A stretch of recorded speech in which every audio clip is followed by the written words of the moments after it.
सबसे पहले breaking news आपको दें। पेट्रोलियम मसनूआत की कीमतों में इजाफा कर दिया गया। पेट्रोल की कीमत में ₹5.36 फ़ी लीटर इजाफा किया गया। नई कीमत ₹272.15 फ़ी लीटर हो गई। हाई स्पीड डीजल की कीमत में ₹11.37 इजाफा किया गया। नई कीमत ₹284.35 फ़ी लीटर हो गई है। पेट्रोलियम मसनूआत की नई कीमतों का इत्तलाक आज रात 12 बजे से हो गया है। इस पर मजीद क्या डिटेल्स हैं जानेंगे जियो न्यूज़ के नुमाइंदे अशरफ मलखम से। अशरफ, 1 जुलाई को भी पेट्रोलियम मसनूआत की कीमतों में इजाफा किया गया था। क्या बैनुल अक़वामी मार्केट में भी तेल महंगा हुआ है? जी, ये 1 जुलाई को भी किया गया था, उससे पहले 15 जून को भी किया गया था। इस तरह अगर हम इसका अंदाजा लगे कि मुसलसल तीसरी दफा जो पेट्रोलियम मसनूआत की कीमतों में इजाफा हो रहा है। जो पिछले 15 दिन है, यानी कि 1 जुलाई आज का दिन मिला के अगर देखें तो मजमूई तौर पर जो पेट्रोल की कीमत में इजाफा बनता है वो ₹13.72 फ़ी लीटर बनता है, और हाई स्पीड डीजल की कीमत में इजाफा जो मजमूई तौर पर बनता है ₹21.76 फ़ी लीटर बनता है। क्योंकि जो इजाफा किया था 1 जुलाई को वो पेट्रोल की कीमत ₹8.36 फ़ी लीटर बढ़ाई गई थी, और हाई स्पीड डीजल की कीमत ₹8.36 फ़ी लीटर बढ़ाई गई थी, और पेट्रोल की कीमत ₹5.36 फ़ी लीटर बढ़ाई गई थी। लिहाजा जो तीसरी दफा है, लेकिन सिर्फ 15 दिन में जो इजाफा हुआ है वो पेट्रोल की कीमत में ₹13.72 और हाई स्पीड डीजल की कीमत में ₹21.76 इजाफा हुआ है। इसमें दो चीजें शामिल हुई हैं। एक तो पिछले 1 जुलाई को कीमत बढ़ी थी, उसमें 2.5 यानी कि ₹2.5 फ़ी लीटर कार्बन लेवी नई आयद हुई थी, और बाकी PDL की शरह थोड़ी सी कम की थी, लेकिन बैनुल अक़वामी मार्केट का ही असर था। अभी भी कहा तो यही जा रहा है बैनुल अक़वामी मार्केट का असर है, लेकिन सही इसका एनालिसिस जो उसके मुताबिक जो सुबह हमारी इतला के मुताबिक ओगरा ने समरी भिजवाई थी, जो हाई स्पीड डीजल की कीमत में इतने पैसों की समरी नहीं थी, वो तकरीबन अशरफ मलखम, आप हमारे साथ ही मौजूद रहिए। एक छोटा सा कमर्शियल ब्रेक, उसके बाद गुफ्तगू के सिलसिले को यहीं से आगे बढ़ाएंगे। एक बार फिर आपको बताएं, पेट्रोलियम मसनूआत की कीमतों में इजाफा कर दिया गया है। पेट्रोल की कीमत में ₹5.36 फ़ी लीटर इजाफा किया गया है। नई कीमत ₹272.15 फ़ी लीटर हो गई है, जबकि हाई स्पीड डीजल की कीमत में ₹11.37 इजाफा कर दिया गया है। नई कीमत ₹284.35 फ़ी लीटर हो गई है। पेट्रोलियम मसनूआत की नई कीमतों का इत्तलाक आज रात 12 बजे से हो गया है। अशरफ मलखम हमारे साथ मौजूद हैं। अशरफ मलखम, आपसे ये जानना चाह रहे थे कि बैनुल अक़वामी मार्केट में भी ऑयल प्राइसेस में इजाफा हुआ है। इससे पहले आप बता रहे थे कि पेट्रोलियम मसनूआत की कीमतों के अंदर मजीद 2 चीज़ों का इजाफा हुआ है। कंटिन्यू कीजिए प्लीज़। जी, पिछले 1 जुलाई को जो कीमत बढ़ी थी पेट्रोल की, उसमें ₹2.5 फ़ी लीटर कार्बन लेवी आयद हुई थी, जो कि हमारे मौसमी तब्दीली से निपटने की IMF की भी शरत थी, उसके मुताबिक लेवी आयद की गई थी। लेकिन आज जो इजाफा है, जो ओगरा ने समरी भेजी थी हमारी इतला के मुताबिक, उसमें पेट्रोल की कीमत में ₹5.25 फ़ी लीटर इजाफा जो तजवीज़ किया गया था, और हाई स्पीड डीजल की कीमत में ₹6.50 फ़ी लीटर इजाफा तजवीज़ किया गया था। लेकिन अभी जब जो नतीजा आया, जो रिजल्ट आए हैं वो डिफरेंट आए, वो अभी अपने देख लिया कि कितने हुए हैं। कि जब जो कीमत इजाफा हुआ हाई स्पीड डीजल का, खास तौर पर जिस पर ज्यादा इम्पैक्ट होता है खास पर महंगाई पे, वो हाई स्पीड डीजल का ही होता है। उसकी कीमत में जो सिफारिश की गई थी ओगरा की तरफ से, उससे ज्यादा इजाफा किया है। और क्यों इजाफा किया गया उसकी कोई वजह तो नहीं बताई गई, लेकिन जो PDL है उसका रेट बरकरार रखा गया हाई स्पीड डीजल पे भी और पेट्रोल पे भी। मिट्टी के तेल की कीमत मिट्टी के तेल की कीमत में कमी की गई है, और लाइट डीजल ऑयल है उसकी कीमत में भी थोड़ी कमी की गई है। उसकी तफसीलात हम आपको दे चुके हैं। लेकिन इस तरह से कहा जाए कि सिर्फ बैनुल अक़वामी मार्केट का असर नहीं है, बैनुल अक़वामी मार्केट की जो ओगरा की तजज़िया था उससे ज्यादा इजाफा हुआ है हाई स्पीड डीजल की कीमत में। जबकि जो इस आज नई कीमत जो अभी आई है हाई स्पीड डीजल पर, जो लेवी है इस वक्त, जो पिछली 1 जुलाई में भी थी, वो अभी ₹74.51 हाई स्पीड डीजल पर है, पेट्रोल पर ₹75.52 फ़ी लीटर लेवी आयद है। लेकिन आज की कीमतों में जो कमी की गई है, मिट्टी के तेल की कीमत में ₹3.10 फ़ी लीटर कमी की गई है, और लाइट डीजल ऑयल की कीमत में ₹1.85 फ़ी लीटर कमी की गई है। इन चीजों का असर जो है मार्केट पर इतना नहीं पड़ता। सबसे ज्यादा असर तो मार्केट पर डीजल का पड़ता है, क्योंकि डीजल ट्रांसपोर्टेशन में और दूसरे जो हैवी इंजन है उनमें इस्तेमाल होता है, वो ज्यादा महंगाई पे असरअंदाज होता है। ये मुझे इस वक्त नहीं समझ आई कि ओगरा की तजवीज करदा कीमत से ज्यादा डीजल की कीमत हुकूमत ने क्यों बढ़ाई है। जी अशरफ मलखम, जिस तरह आप बता रहे हैं कि PDL और कार्बन लेवी मौजूद है, इस बार भी इजाफा किया गया है, लेकिन ओगरा की जानिब से जो रेट्स आए हैं या तजवीज़ की गई थी उससे ज़्यादा इजाफा किया गया है। इसकी क्या वजह हो सकती है मुमकिन तौर पर? क्या IMF प्रोग्राम का इससे कोई ताल्लुक है? मैं बिल्कुल दोबारा रिपीट करता हूँ, जो PDL जो था वो बरकरार रखा गया, उसमें कोई तब्दीली नहीं की गई, कार्बन लेवी भी बरकरार रखी गई है, लेकिन डीजल की कीमत जो है, जो ओगरा की रिकमेंडेशन है उससे ज्यादा बढ़ाई गई है। अब इसकी वजह तो हुकूमत की बता सकती है कि क्या वजह हो सकती है, इससे क्या हुकूमत हासिल करना चाहती है। IMF की भी इतनी शर्त तो यही होती है कि मैं इसमें कोई हुकूमत सब्सिडी ना दे, लेकिन जो ओगरा की समरी होती है वही एनालिसिस होते हैं बैनुल अक़वामी मार्केट का जी। उससे ज्यादा हुकूमत ने क्यों इजाफा किया है, हुकूमत फिलहाल इस वक्त तो कहना मुश्किल है, क्योंकि बहुत लेट पे ये नोटिफिकेशन आया। डीजल की कीमत में इतनी ज्यादा जो इजाफा है वो एक्सपेक्ट नहीं कर रहे थे, लेकिन बहरहाल हुकूमत ने ज्यादा इजाफा किया। इसकी वजूहत कल किसी से बातचीत होगी तो पता चल सकेगा जी। फौरी तौर पर इसे कुछ कहना इस वक्त मुमकिन नहीं है जी। पेट्रोलियम मसनूआत की कीमतों में इजाफा किया गया है। पेट्रोल की कीमत में 5 रुपये 36 पैसे इजाफे के बाद कीमत 272 रुपये 15 पैसे फी लीटर हो गई है। अशरफ मलकम अपडेट कर रहे थे, बहुत शुक्रिया आपका। लाहौर में सुबह से मुसलसल बारिश का सिलसिला जारी है। इस वक्त भी बादल गरज रहे हैं और बिजली चमक रही है। मुख्तलिफ इलाकों में तेज़ बारिश हो रही है। इस बारे में मजीद बात करेंगे जियो न्यूज़ के नुमाइंदे जाहिद शेरवानी से। जाहिद, बताइएगा बारिश का सिलसिला कितने घंटों से जारी है और महकमा मौसमियात का क्या कहना है? ये बारिश का सिलसिला जो रात गए से शुरू हुआ था और सुबह भी वक्फे वक्फे से जारी रहा। अब जो है तीसरा स्पेल जो बारिश का था वो बहुत ज्यादा हैवी था। पूरे लाहौर में शदीद बारिश हुई है, मूसलाधार बारिश हुई है, इसके साथ तेज हवा भी चलती रही। और इस वक्त की जो हमारे पास डिटेल है जो हमें वासा ने दी है, उसके मुताबिक लक्ष्मी चौक ऐसा एरिया है जहां पर 87 मिलीमीटर बारिश हो चुकी है। इसके अलावा मुगलपुरा में 52 मिलीमीटर बारिश रिकॉर्ड की गई है, ताजपुरा में 87, निसर टाउन में 68 और इसी तरह नाखुदा चौक जो कि अंदरून शहर के नजदीक का इलाका है वहाँ पे 44, जबकि पानी वाला तालाब जो कि अंदरून शहर का इलाका है वहाँ पे 44 रिकॉर्ड की गई है। और इसी तरह फरखाबाद में 60 मिलीमीटर बारिश रिकॉर्ड की गई है। गुलशन रावी में 51 मिलीमीटर बारिश, जबकि समनाबाद में 44 है। और इसी तरह ये बारिश का सिलसिला अभी भी जारी है। और इसके साथ साथ जो जितने भी निशेबी इलाके हैं उनमें पानी खासी मिकदार में जमा हो चुका है। रोड पर भी पानी नजर आ रहा है। वासा के जो अहलकार हैं वो भी इस वक्त पूरी तरह अलर्ट हैं। जहाँ जहाँ पानी की बंदिश है वहाँ पानी निकालने में हम मसरूफ हैं, जबकि ट्रैफिक का जो फ्लो है वो स्लो हो गया है। इसके साथ साथ जो मोटरवे पुलिस ने हमें इतला दी है उसके मुताबिक बारिश जो है वो लाहौर से अब्दुल हकीम तक मूसलाधार बारिश हो रही है। उनका भी ये कहना है कि जितने भी सफर करने वाले लोग हैं उसमें एहतियात बरतें। इसी तरह लाहौर शहर में इस वक्त जो एवरेज है वो 56.2 मिलीमीटर बारिश जो है वो अब तक रिकॉर्ड की गई है। तीसरा स्पेल है, बारिश का सिलसिला अभी भी जारी है। गहरे बादल हैं, गरज चमक भी है। बारिश थोड़ी देर के लिए अभी कुछ वक्फा आया कि कम हुई है, लेकिन बारिश बंद नहीं हुई। और बारिश का ये सिलसिला महकमा मौसमियात के मुताबिक आइंदा 24 घंटे तक इसी तरह जारी रहेगा। वक्फे वक्फे से बारिश होती रहेगी। और जबकि वासा जो है इस वक्त जो है उनकी टीमें बाहर निकली हुई हैं, जगह जगह कैंप लगाए गए हैं। किसी भी इमरजेंसी की सूरत में जहाँ भी पानी इकट्ठा होता है वहाँ से पानी के निकास के लिए बेहतर इंतजाम किए गए हैं। बारिश अगर खत्म होती है तो उसके साथ साथ जो है पानी निकालने का भी इंतजाम किया जाएगा। जबकि बहुत से इलाके में लाइट भी बंद है, वहाँ पे भी जब तक बारिश जारी रहेगी वहाँ भी बिजली बहाल नहीं हो सकेगी। बारिश बंद होने के बाद बिजली बहाल होगी। और ये गर्मियों की बारिश है, हवस भी है, इसकी वजह से लोगों को परेशानी का सामना करना पड़ रहा है। बारिश क्योंकि अभी तक थमी नहीं है, बारिश का सिलसिला जारी है, कभी तेज हो जाती है कभी हल्की हो जाती है। इसी तरह लाहौर में जो मुख्तलिफ इलाके हैं, जौहर टाउन का इलाका जो कि कुछ खुला इलाका है वहाँ पे सब्जा भी ज्यादा है, माल टाउन का इलाका है वहाँ भी बारिश की शिद्दत ज्यादा है। जबकि जो अंदरून शहर है या मेन सिटी है वहाँ पे अभी बारिश जो है कम है। बारिश का सिलसिला रुका नहीं है, ये पूरे दिन से इसी तरह जारी था। हल्की बारिश हो रही थी, कहीं तेज बारिश हो रही थी, लेकिन जो आखिरी स्पेल हुआ है जो कि हम 9 बजे के बाद कंसीडर करते हैं और अब तक जो है वो मूसलाधार बारिश जारी है।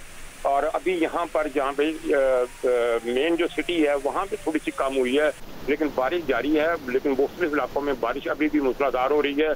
और मूसलाधार बारिश के साथ साथ बिजली भी मुअत्तल हुई है, लेकिन इसके साथ साथ जो है बारिश का सिलसिला जो है वो अभी तक जारी है।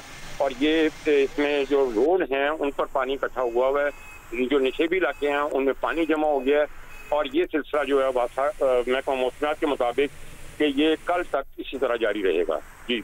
बहुत शुक्रिया जाहिर शिरवानी, आप अपडेट कर रहे थे।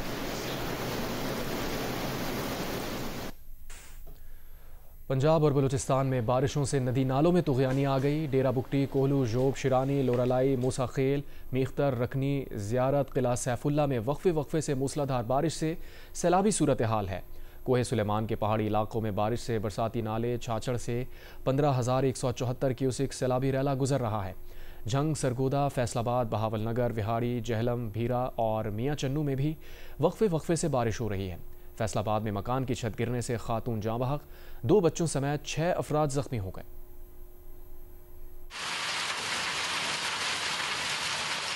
शिमाल मशरकी बलूचिस्तान में गरज चमक के साथ बारिश और कहीं जालाबारी हुई। जोब, शिरानी, लोरालाई, मूसा खेल, मेख्तर, रखनी, ज़ियारत, किला सैफुल्ला में वक्फे से मूसलाधार बारिश और जालाबारी जारी है।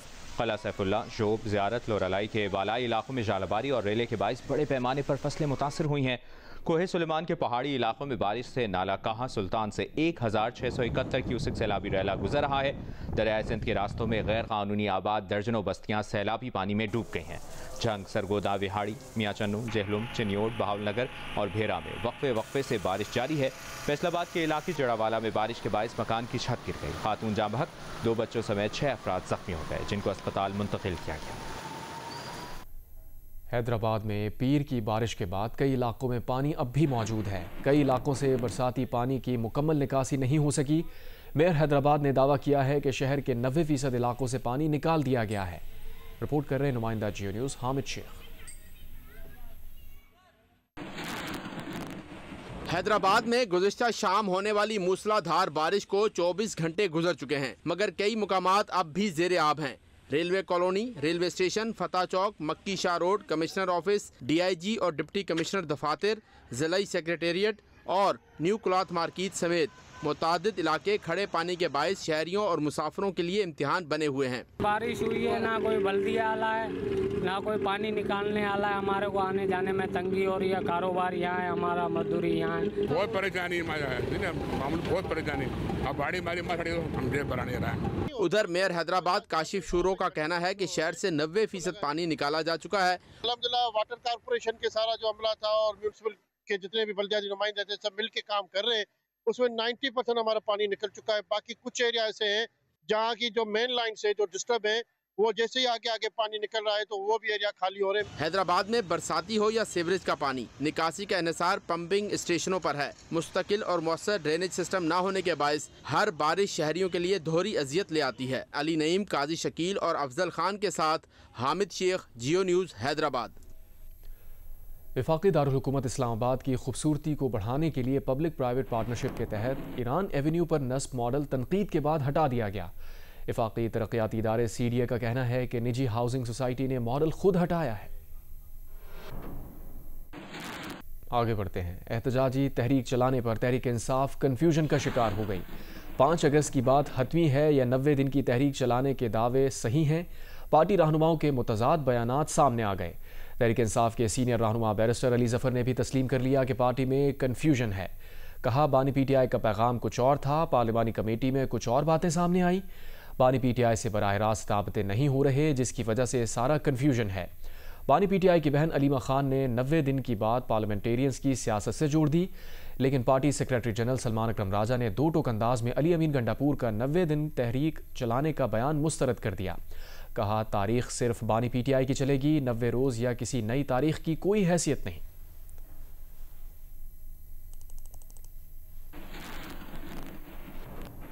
तहरीक इंसाफ के सेक्रेटरी जनरल सलमान अकरम राजा PTI की पंजाब की चीफ ऑर्गेनाइज़र आलिया हमज़ा पर बरस पड़े। कहा आलिया हमज़ा का काम ट्वीट करना नहीं, पंजाब को मुतहर्रिक करना है, वो अपना काम करें। आलिया हमज़ा से माफ़ी मांगने का भी मुतालबा कर दिया। कहा तमाम गुफ्तगू बेवकूफ़ाना अंदाज में की गई।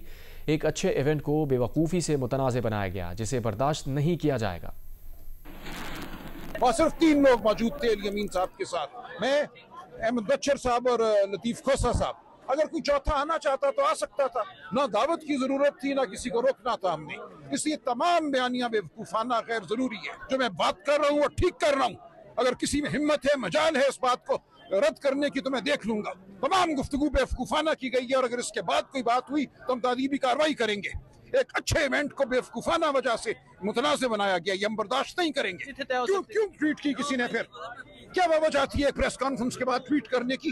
कौन सी वो प्रेस कॉन्फ्रेंस? कोई ऐसा कि बड़ा वाकया था कि वहाँ होना ना होना इस बायस था कि ट्वीट की जाए? मैं उस ट्वीट को भी कंडेम करता हूँ। खबरदार आइंदा किसी ने ऐसी कोई हरकत की। सर, आप लोगों ने उनसे राब्ता किया? उनको कोई जरूरत नहीं राब्ता करने की। जिसने गलती की है वो माफी मांगे। सर, इससे तो लगता है अली हमजा माफी मांगे। जो भी होगा वो देखा जाएगा, ये अंदरूनी मामला है ये। सर, इससे तो लगता है कि अली हमजा को फारिग किया जा रहा है। कोई फारिग नहीं किया जा रहा। वो अपना काम करें, जिस काम के लिए उनको मुकर्रर किया गया है उनको वो काम करना है। उनको पंजाब को मोबिलाइज करना है। पंजाब में उन्होंने तहरीक चलानी है, उनका ये काम है। उनका काम ट्वीट करना नहीं है। इस्लामाबाद हाई कोर्ट ने हुकूमत को तौहीन मजहब के मुकदमात की तहकीकात के लिए कमीशन बनाने का हुक्म दे दिया। जस्टिस सरदार एजाज इसहाक ने कहा कि वफाकी हुकूमत 30 रोज़ में ये कमीशन तश्कील दे। कमीशन 4 माह में कार्रवाई मुकम्मल करे। कमीशन को अगर मजीद वक्त चाहिए हो तो अदालत से रुजू कर सकता है।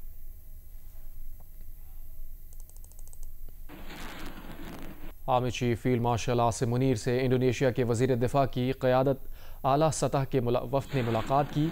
दोनों ममालिक के दरमियान दो तरफ़ा दिफाई ताउन, इलाकाई सलामती की सूरत हाल और अस्कती ताल्लुकात को मज़बूत बनाने के इम्कानात पर तबादला ख्याल किया गया। ISPR के मुताबिक मुलाकात में पाकिस्तान और इंडोनेशिया के दरमियान देरीना दोस्ती और ताउन पर जोर दिया गया। फील्ड मार्शल आसिम मुनीर ने खित्ते में अमन व इस्तेहकाम के लिए बाहमी ताउन की अहमियत पर रोशनी डाली। इंडोनेशिया के वज़ीर दिफा ने दहशत गर्दी के खिलाफ जंग में पाक फ़ौज के किरदार को सराहा। इंडोनेशिया के वज़ीर दिफा ने पाकिस्तान के साथ दिफाई ताल्लुकात को मज़ीद मजबूत और फ़रोग़ देने के अज़्म का अदा किया।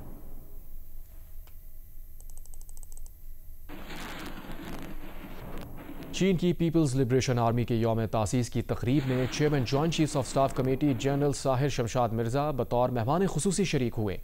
ISPR के मुताबिक जनरल साहिर शमशाद मिर्ज़ा ने सदर शी जिनपिंग की क़यादत में चीन की शानदार तरक्की को सराहा।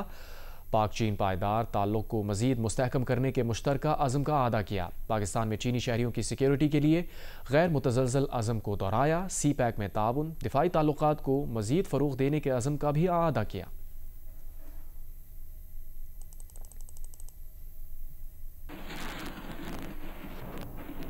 फोटोग्राफी और वीडियोग्राफी के शोबों में एक अहम टेक्नोलॉजी के तौर पर कैमरे ने बसरी फ़नून, मीडिया, तफरीह, निगरानी और साइंसी तहकीक की तरक्की में अहम किरदार अदा किया है।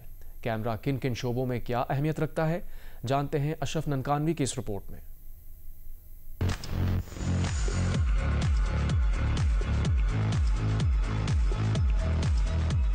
कैमरे की कहानी एक दिलचस्प इर्तिका की कहानी है। इब्तदाई नजरियाती तस्वुरात से लेकर जदीद डिजिटल आलात तक फैली हुई है। कैमरे की इजाद का सेहरा फ्रांसीसी मौजद जोसेफ निब्स को जाता है, जिन्होंने 1826 में पहली तस्वीर बनाई। ताहम कैमरे की कमर्शियल पैमाने पर तरक्की और दस्तयाबी जॉर्ज ईस्टमैन की मरहूने मिन्नत है। 1975 में इंजीनियर स्टीवन ने डिजिटल कैमरा मुतारिफ कराया, जिसने तस्वीर कशी के अमल को मजीद आसान और फौरी बना दिया। आजकल डिजिटल कैमरे मोबाइल फोन्स और दीगर आलात का हिस्सा बन चुके हैं। अगर कैमरा इजाद ना होता तो आज मीडिया ना होता। हमारा कम्युनिकेशन टोटल कैमरे की वजह से है। हमारा पूरा सिस्टम, पूरा निज़ाम, पूरी दुनिया का निज़ाम इस वक्त कैमरों के बगैर चलना नामुमकिन है। डायमंड का कैमरा जो है वो उठाते हुए पता लगता है हमें ऐसे करके उठाते थे। आने वाले वक्त में ये है कि कैमरा जितना छोटा रिजल्ट उतना अच्छा हो रहा है। 2010 में स्मार्टफोन ने कैमरे की दुनिया में इनकलाब बर्पा किया तो ड्रोन कैमरा ने दुनिया की खूबसूरती को एक नए जाविये से दिखाया। आज AI, VR, AR, PTZ भी मुतारिफ हो चुके हैं। CCTV कैमरों की आंख से तो किसी चीज़ का ओझल होना मुमकिन ही नहीं। कैमरे की अहमियत जो है वो इतनी बढ़ चुकी है और मुस्तकबिल में भी इस कैमरे की अहमियत इससे ज़्यादा बढ़ जाएगी। आसमां की वसअतें देखनी हो या समुंदर की गहराई, फिल्म हो, अखबार या TV, कोई भी जगह या मौका कैमरे के बगैर नामुकम्मल और फीका है। आज के तरक्की याफ्ता दौर में कैमरा हर लम्हा बदलती हकीकत को उजागर कर रहा है। इस एक इजाद ने इंसानी ज़िंदगी में इनकलाब बर्पा कर दिया है। गुज़रते वक्त के साथ कैमरा बेहतर से बेहतरीन की तरफ सफ़र कर रहा है। Ashraf Nankanvi, Geo news, Lahore. Pakistan hockey federation के सेक्रेटरी राना मुजाहिद का कहना है कि एशिया कप और जूनियर हॉकी वर्ल्ड कप में शिरकत का फैसला हुकूमत को करना है और अभी तक फैसला नहीं हुआ। न्यूट्रल वेन्यू का मुतालबा करना हमारा हक है। अगर हुकूमत ने कहा तो न्यूट्रल वेन्यू का मुतालबा ज़रूर करेंगे। AHF और FIH इस हवाले से बाइख्तियार हैं। FIH को बता दिया कि हमारी शिरकत मशरूत है, जिसका इन्हिसार हुकूमत के फैसले पर है। ये बड़ी हाई अप्स पे बात पहुंची हुई है, इसका फैसला प्राइम मिनिस्टर साहब ने करना है। जब प्राइम मिनिस्टर साहब फैसला कर देंगे हम आपको बिल्कुल बता देंगे, और हमने अपना डिसीजन यही दिया है, पाकिस्तान हॉकी फेडरेशन जो हुकूमत कहेगी उस फैसले को मनोमान कबूल करेगी और उस फैसले के हैसियत से ही आगे बढ़ेंगे। ये सब अभी अफवाहें हैं, सब बातें हैं। पाकिस्तान गवर्नमेंट ने अभी कोई फैसला नहीं किया। जैसे ही वो फैसला हमें देंगे हम फैसला अनाउंस कर देंगे।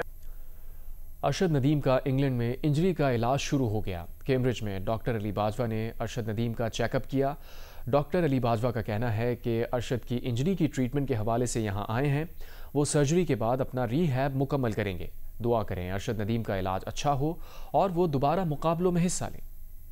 कैम्ब्रिज में अरशद के साथ आज इनका ट्रीटमेंट है। इनकी इंजरी थी और उसकी ट्रीटमेंट के लिए यहाँ पे आए हैं। आज ये सर्जरी करेंगे इनकी और उसके बाद इनकी रीहैब शुरू होगी। तो उसमें दुआ कीजिए कि इनका ट्रीटमेंट भी ठीक हो और उसके बाद ये कॉम्पिटिशन पे वापस जा सकेंगे। उसमें कुछ टाइम लगेगा लेकिन ये इंशाल्लाह पहुंचेगा वहाँ पे।